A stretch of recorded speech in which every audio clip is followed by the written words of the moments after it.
Salut internaute, ça me fait super plaisir d'être là avec toi aujourd'hui. Et le sujet, c'est ça.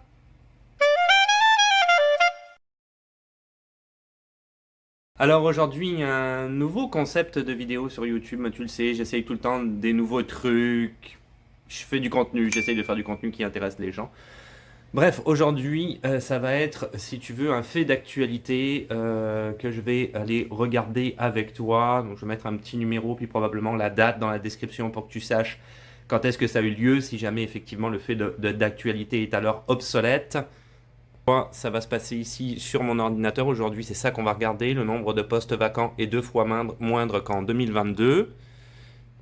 On parle bien évidemment du travail, hein, du milieu professionnel, tu l'auras compris. Je vais aller décrypter ça avec toi parce que c'est vrai qu'on est en ce moment, si tu veux, dans une réalité politique et du coup économique et sociale. Ça va avec la réalité politique qui pourrait être un petit peu plus complexe que ce qu'on peut voir, si tu veux, en substance. Mais réellement, tout ça, si tu veux, c'est dû à certaines décisions politiques qui ont un impact directement sur notre vie quotidienne. On regarde ça tout de suite ensemble. Alors, me voilà installé à mon bureau. Donc, on va aller regarder ça ensemble plus en détail. Le nombre de postes vacants est 2 fois moindre qu'en 2022. C'est un article qui est paru dans la presse, mais Radio-Canada avait également, si tu veux, écrit un article sur le même sujet puisque c'est reposé sur des chiffres qui ont été communiqués par l'ISQ. Dans son dernier bilan de l'emploi pour l'année 2025, l'ISQ précise qu'il y avait alors 118 000 postes vacants, soit une baisse de 14% par rapport à l'année précédente. À titre de comparaison, il y avait 241 700 postes vacants en 2022, soit plus du double. Il parle d'industries qui sont plus particulièrement touchées, tu vois, donc on parle de la santé, assistance sociale, fabrication, commerce de détail. Ça pourrait paraître, je te dirais, relativement paradoxal, mais le nombre de postes vacants qui diminue n'a strictement rien à voir avec une montée de l'emploi, bien au contraire. Il y a eu des gels des embauches de la part du gouvernement du Québec, aussi bien en santé, en éducation et ailleurs, un arrêt de l'immigration avec l'abolition du programme de l'expérience québécoise.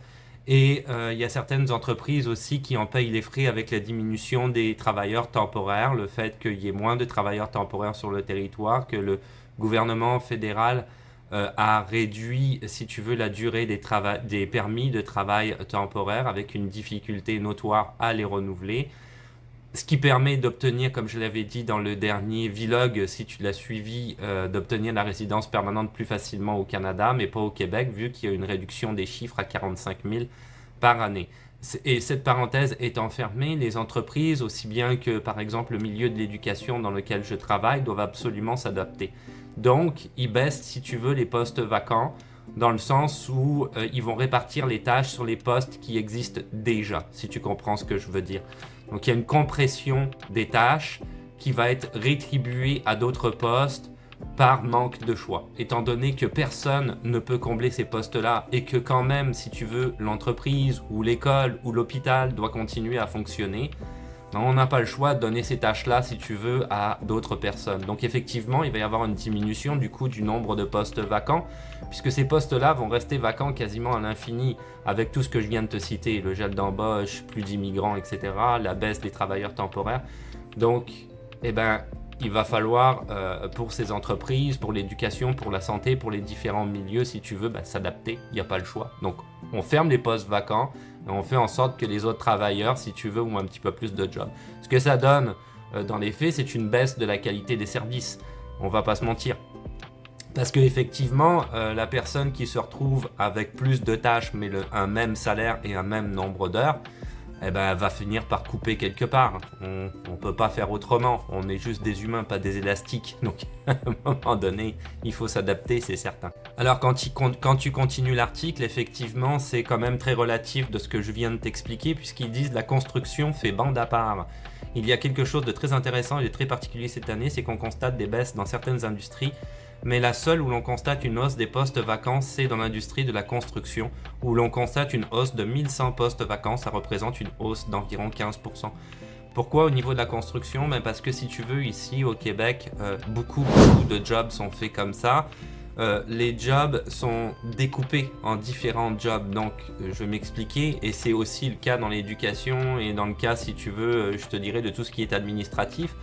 Une personne va être formée pour faire une chose et pas une autre. Dans le domaine de la construction, tu vas avoir des menuisiers, des plombiers, des peintres, des gars qui font les infrastructures de base, des gars qui font le ciment, etc. Et ces personnes-là ne savent pas faire autre chose. Donc, c'est vraiment compartimenté au niveau des jobs. Il n'y a pas d'ouverture, si tu veux, à pouvoir faire plusieurs choses en même temps. Et en plus du fait que dans la construction, c'est très syndiqué, même si éventuellement les patrons voudraient dire bon ben voilà, tant pis, ce gars-là qui est peintre, il a des connaissances en plomberie, il est quand même très débrouillard, je vais lui laisser faire la plomberie, il pourrait pas. Donc à partir de là, eh ben, on peut pas adapter le système que je viens d'expliquer en début de vidéo, c'est-à-dire donner les tâches d'un job à un autre travailleur pour faire en sorte, si tu veux, de pallier aux postes vacants. C'est pas possible pour la construction. Donc effectivement, les postes demeurent vacants. Il manque de monde. L'article se termine finalement, si tu veux, avec un paragraphe salaire versus inflation expliquant que l'indice du prix à la consommation, c'est ça, a augmenté de 2,4% en 2025 alors qu'il était de 2,3% en 2024 et de 4,5% en 2023 et que les salaires, eux, comparativement, si tu veux, atteignaient 35,05 $, soit une hausse de 3,6% par rapport à l'année précédente. La croissance avait été de 4,5% en 2024 et de 4,7% en 2023.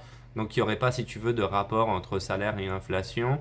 Ce qui est dit là-dedans ne prend absolument pas en compte, par exemple, la hausse vertigineuse des loyers qui a un impact direct sur, évidemment, le quotidien des gens et sur le budget familial très clairement. Ça, c'est pas pris en compte dans l'article. Quant à l'inflation, ça ne prend pas en compte non plus les marges astronomiques que les épiceries ont décidé de s'accorder depuis la Covid.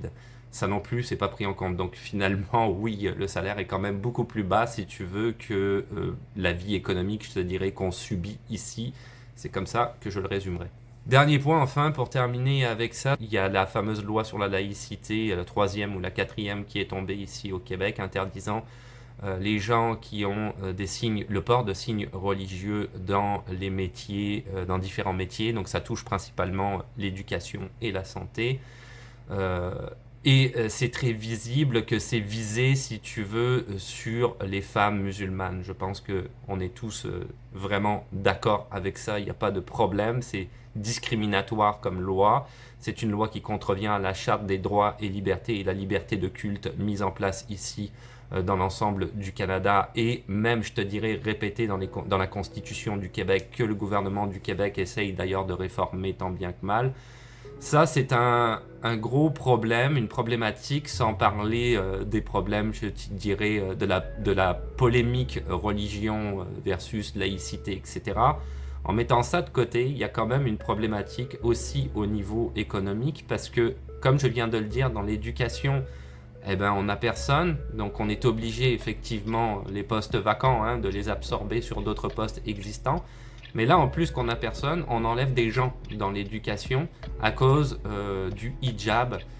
Ces personnes-là perdent leur emploi, par principe d'ailleurs. Donc tu enlèves encore des gens dans un système où il n'y a plus personne. Où est-ce qu'on s'en va, quoi? Je pense que si tu voulais faire une loi sur la laïcité, sur laquelle je suis pas d'accord, mais encore une fois, on va mettre ça de côté, ok, les opinions.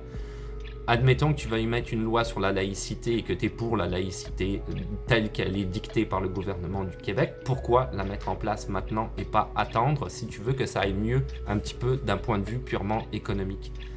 C'est se tirer une balle dans le pied. On est déjà, si tu veux, en dérive économique totale et absolue à cause des décisions politiques et tu viens en rajouter une couche en enlevant des gens dans le système en question. On ne pourra plus absorber les postes vacants à un moment donné. Et évidemment, encore une fois, pour revenir à ce que je disais en début de vidéo, c'est la qualité des services qui va en prendre un coup. Donc déjà que dans les hôpitaux, ça ne marchait pas très bien. Déjà qu'au niveau de l'éducation, il y a des manques de services notoires qui ont toujours été. Là, ça va devenir insupportable. Ça l'est déjà, ça va devenir pire. Et voilà, c'est tout pour aujourd'hui. Donc première vidéo effectivement sur un fait d'actualité aujourd'hui. D'autres vidéos sortiront éventuellement sur le même sujet. J'ai absolument pas laissé tomber les vlogs, mais j'avais pas de quoi filmer en ce moment et je filme pas des choses juste gratuitement. J'essaye de filmer quand même certains éléments de la vie quotidienne ou autres qui pourraient intéresser les gens. Très clairement, je reste un créateur de contenu. Pour le reste, tu peux me trouver sur les réseaux sociaux qui comprennent TikTok, Instagram, Twitch peut-être un jour et Facebook. Naturellement, la chaîne YouTube que tu vois en ce moment. Je suis et je demeure un YouTuber avant tout depuis 2016. Je vais continuer, j'aime beaucoup ça et je remercie aussi, j'en profite. Je remercie tout le monde pour votre soutien. Vous êtes de plus en plus nombreux à me soutenir. Je le vois dans les commentaires, à me suivre. Ça me fait extrêmement plaisir. Dans le dernier live, c'était vraiment génial. Y compris d'ailleurs dans la rediff, il y a eu des commentaires. Vous vous impliquez. Donc vraiment génial. Merci à tous. Et là-dessus, je te dis à la revoyure. Ciao. Bye.